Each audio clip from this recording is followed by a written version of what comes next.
Part 2 torsion और जंगल हत्याएं। Chapter 1 लकड़बग्घे की आवाज। एक कांस्यधारी विशालकाय व्यक्ति जो केवल एक ब्रीच क्लाउड के अलावा नंगा था, जंगल की पगडंडी पर चुपचाप आगे बढ़ रहा था।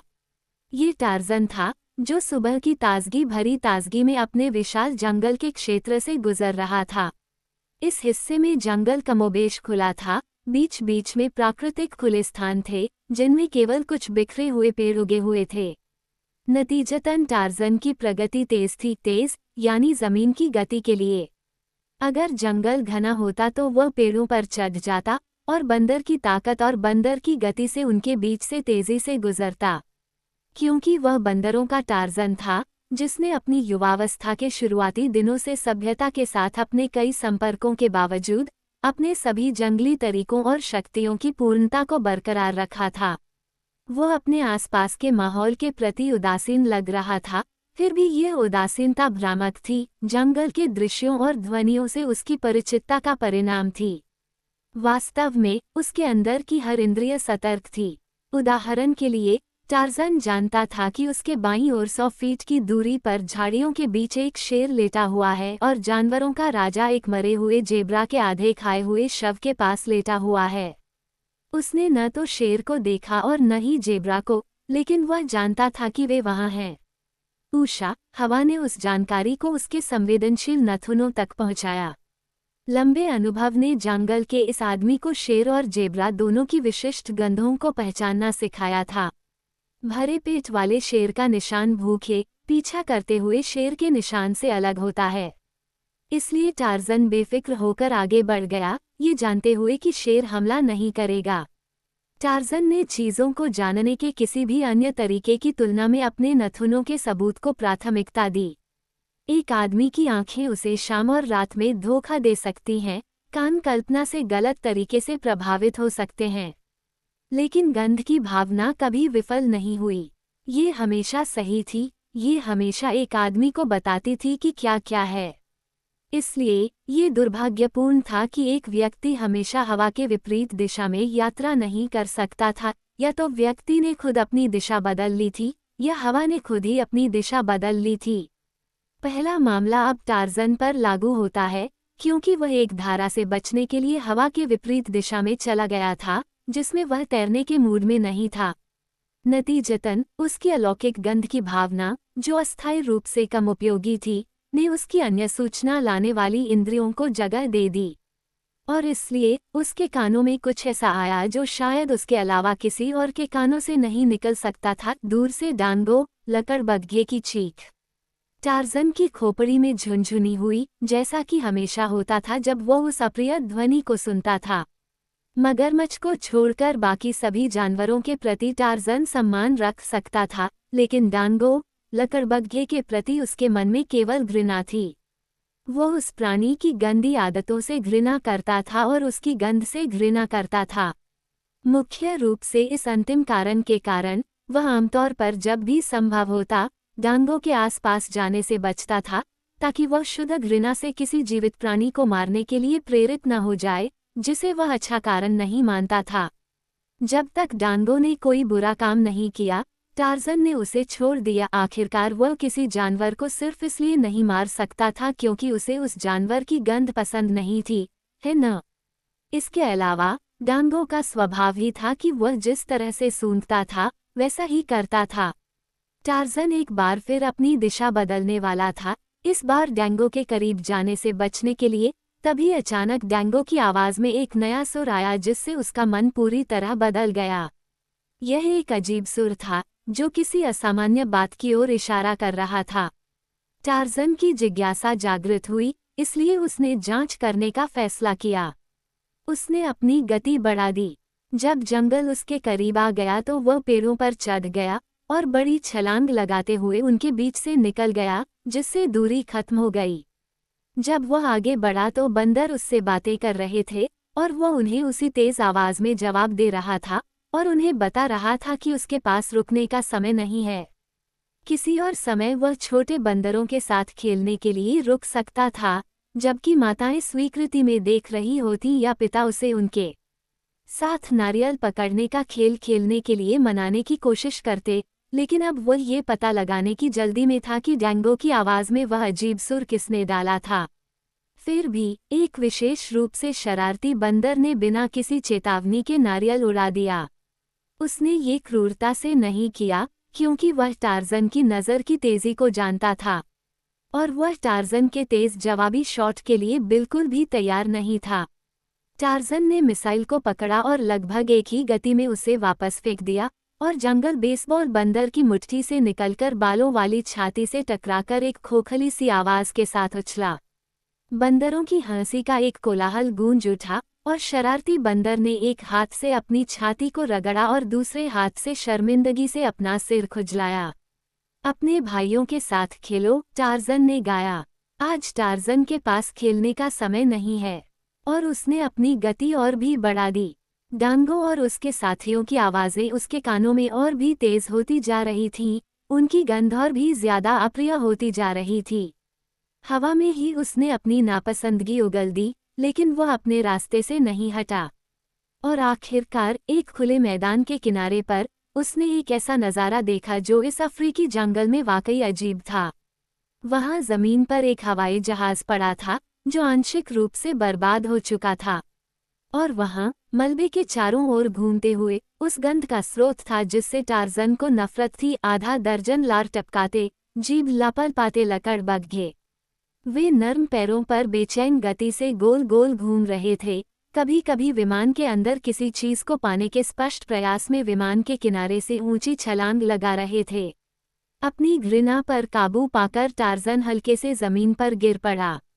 हालांकि टक्कर हल्की थी, लकड़बग्घों ने सुना और तेजी से मुड़े।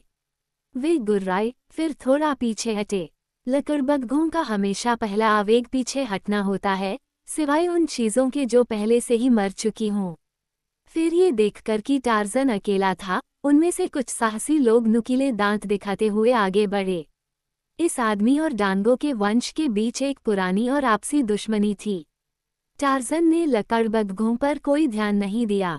उसकी पीठ पर धनुष और बाणों का तरकश लटका नहीं था, उसका शिकार करने वाला चाकू म्यान में ही था। उसने धमकी देने के लिए अपना भाला भी नहीं उठाया। उसने अपनी घृणा दिखाई, लेकिन वह चौकन्ना था। वह पुराने लकड़बग्घों को जानता था। काया, हाँ, लेकिन भूख से उकसाए जाने पर पंजे और नुकीले दांतों से अचानक हमला करने में सक्षम।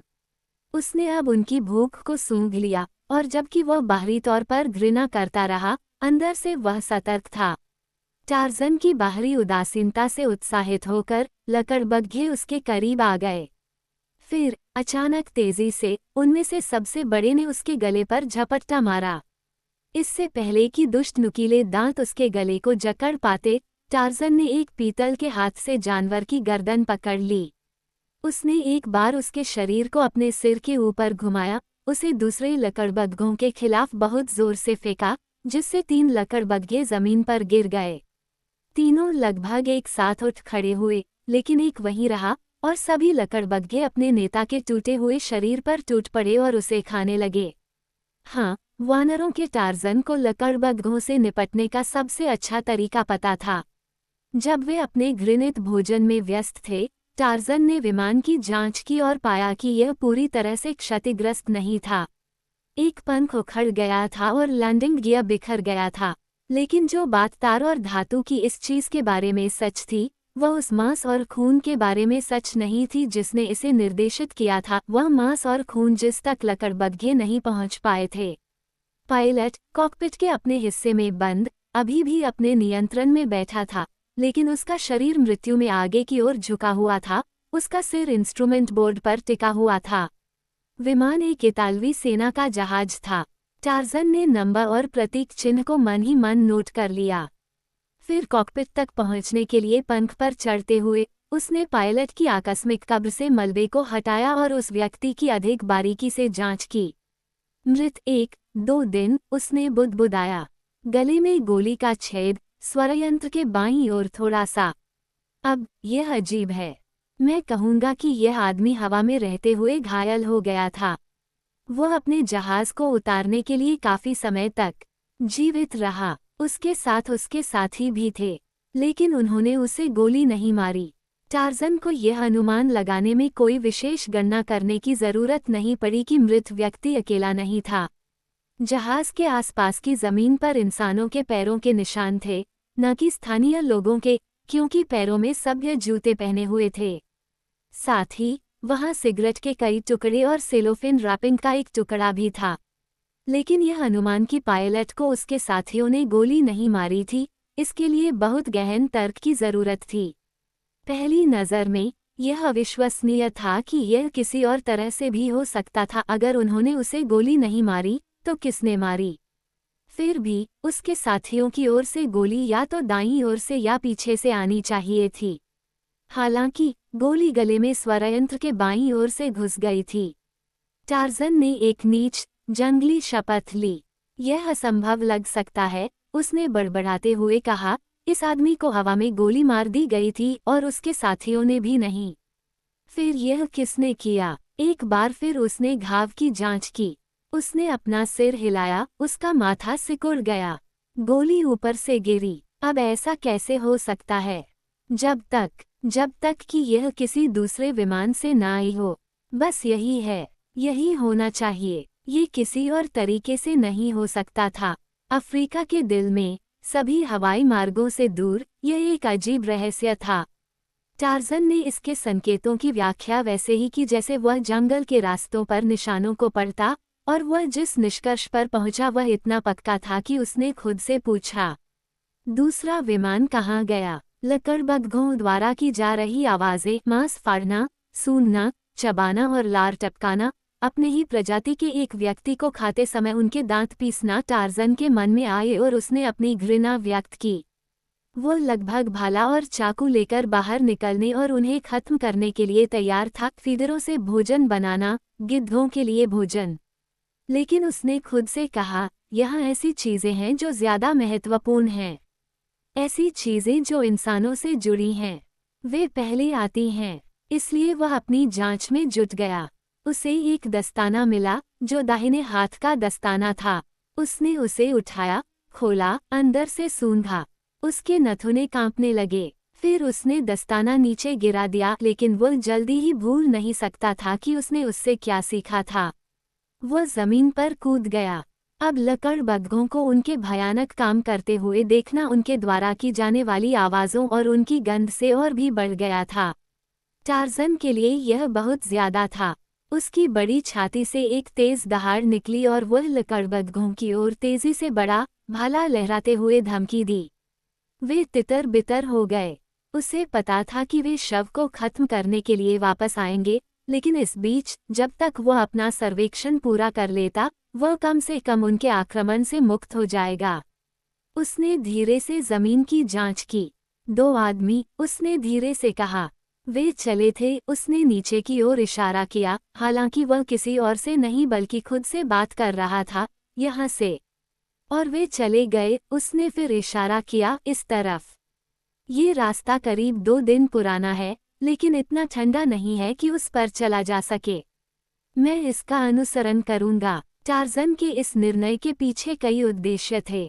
अगर वे अभी भी जीवित होते तो आसमान से नीचे उतरे और अब जंगल में मौजूद लोग साथी इंसान होते जिन्हें मदद की जरूरत हो सकती थी। इसके अलावा वे लोग अजनबी थे और टार्ज़न का काम था ये पता लगाना कि वे कौन थे और उसके क्षेत्र में क्या कर रहे थे। इसलिए उसने बिना किसी और विचार विमर्श के काम शुरू कर दिया। टेंटोर नामक हाथी ने उसके रास्ते में तुरही बजाई और टार्ज़न को अपनी पीठ पर उठाने के लिए सूंड तैयार करके खड़ा हो गया, लेकिन टार्ज़न के पास ऐसी विलासिता के लिए समय नहीं था। वो जमीन के पास रहकर ही पगडंडी का बेहतर तरीके से अनुसरण कर सकता था, इसलिए उसने चिल्लाकर कहा, अपने झुंड में वापस जाओ, टेंटोर। लेकिन कहीं हाथी को चोट न लग जाए, इसलिए टार्ज़न ने उसकी पीठ पर छलांग लगाई। टेंटोर के कानों के पीछे एक तेज थपकी दी, नीचे कूद गया और फिर से पगडंडी पर चला गया। टेंटोर संतुष्ट होकर अपनी सूंड को ऊपर उठाए हुए अपने झुंड में वापस जाने के लिए भारी कदमों से आगे बढ़ा। यह उषा हवा थी जिसने टार्ज़न को अगला व्यवधान दिया। उषा ने थोड़ा सा हिलते हुए टार्ज़न के नथुनों में एक बिल्कुल नई गंध पहुंचाई, एक ऐसी गंध जो अफ्रीकी जंगल के दुर्गम इलाकों में किसी की भी अपेक्षा से बिल्कुल अलग थी। टार्ज़न ने तुरंत ही इस नए संकेत का अनुसरण करने के लिए रास्ते से हटकर रास्ता बदल लिया। तेजी से गंध और भी तेज होती गई। आखिरकार उसने बिना किसी संदेह के गैसोलीन की गंध को पहचान लिया। यहाँ फिर से रहस्य था। गैसोलीन से मनुष्य की उपस्थिति का संकेत मिलता है, लेकिन उसने हवा में किसी भी मनुष्य की गंध को नहीं सुना। फिर भी गैसोलीन की गंध एक तरह से अग्रिम प्रमाण थी कि वो किसी अन्य हवाई जहाज की उपस्थिति के अपने अनुमान में सही था। यह अनुमान जल्द ही वास्तविक दृष्टि से सत्यापित हो गया। वहां वह पड़ा था, उखड़े हुए मलबे का ढेर जो कभी एक मानव निर्मित पक्षी था, अफ्रीका के ऊपर हवा में उड़ता हुआ एक जहाज। अब ये टूटा हुआ और मुड़ा हुआ था त्रासदी का भयावह प्रमाण। यहाँ टार्ज़न जानता था, पहेली का दूसरा भाग था। ये दूसरा विमान था जिसने उस आदमी को पकड़ा था, जिसने गोली चलाई थी, जो उस दूसरे आदमी के गले में घुस गई थी और उसे मार डाला था। उसके विमान की पूंछ पर मशीन गन की आग का विनाशकारी प्रभाव दिखाई दिया। हाँ, बिल्कुल स्पष्ट रूप से हवा में लड़ाई हुई थी, एक असमान लड़ाई, क्योंकि जाहिर है कि इस दूसरे विमान में आदमी के पास केवल एक रिवॉल्वर था। असमान या नहीं, लेकिन आदमी नंबर 2 नंबर 1 के भाग्य से बचने में कामयाब रहा था। वहां देखिए, अरौंदी हुई घास। नंबर 2 वापस विमान में आया था, फिर चला गया। टार्ज़न ने कुछ दूर तक निशान का पीछा किया, रस्सी और रेशम के एक उलझे हुए ढेर के पास पहुंचा। पैराशूट, उसने कहा। नंबर 2 ने बाहर निकल लिया। टार्ज़न का दिमाग व्यस्त था। उसकी आंखें दूर की ओर देख रही थीं और वह सोच रहा था कि आखिर हुआ क्या होगा। विमान संख्या 1 ने विमान संख्या 2 पर हमला किया। ये स्पष्ट है, क्योंकि नंबर 1 के पास मशीन गन थी और नंबर 2 के पास नहीं थी। पायलट नंबर 2 के पास रिवॉल्वर थी। उसने उससे पायलट नंबर 1 को गोली मार दी, जिसने मजबूरन लैंडिंग की, फिर मर गया और उसके 2 साथी उसे छोड़कर चले गए। मशीन गन की गोलियों ने विमान संख्या 2 को नीचे गिरा दिया। इसका पायलट नीचे उतरा और नंबर 1 से कई मील दूर यहाँ उतरा। कुल मिलाकर 3 लोग 2 विमानों से भाग गए। क्या वे अभी भी जीवित थे? और यह सब क्यों हुआ? टार्ज़न ने आश्चर्य से पूछा। लेकिन उस सवाल का वह कोई जवाब नहीं दे सकता था। वह समझ सकता था कि क्या हुआ था, लेकिन वह ये नहीं समझ सकता था कि क्यों हुआ था। और वह जानता था कि यह जंगल शायद मौत में जवाब को बंद कर देगा। जंगल उन लोगों के लिए कठोर था जो उसके तरीकों को नहीं जानते थे। इसमें फेंके गए 3 लोगों के पास बहुत कम मौका था, अगर वे पहले ही मर नहीं गए थे। टार्ज़न ने अपना सिर हिलाया। उसे यह उत्तर पाकर संतुष्टि नहीं हुई। मानवीय आवेग उसके सीने में हिल रहे थे। विमान नंबर 2 अंग्रेज था, इसका पायलट भी शायद अंग्रेज था, जैसे कि अन्य 2 लोग शायद इतालवी थे। टार्ज़न की रगों में अंग्रेजों का खून बहता था। टार्ज़न के लिए एक इंसान की जिंदगी एक मृग की जिंदगी से बेहतर नहीं थी। टार्ज़न मुसीबत में पड़े मृग की मदद करता था और वह मुसीबत में पड़े आदमी की मदद करता था, अगर वह आदमी इसके लायक हो। बस इतना फर्क था कि मुसीबत में पड़ा मृग हमेशा मदद का हकदार होता था, जबकि इंसान कभी कभी नहीं। लेकिन टार्ज़न यह नहीं बता सकता था कि ये लोग, और खास तौर पर अंग्रेज, किस लायक थे। अंग्रेज, उसने खुद से कहा, पहले तुम। आशा है कि मैं शेरों या ब्यूरो से पहले तुम्हारे पास पहुंच जाऊंगा। इसलिए टार्ज़न एक ऐसे व्यक्ति की तलाश में निकल पड़ा जिसे वह नहीं जानता था। Tarzan lieutenant Cecil Gills Burton की तलाश में निकल पड़ा।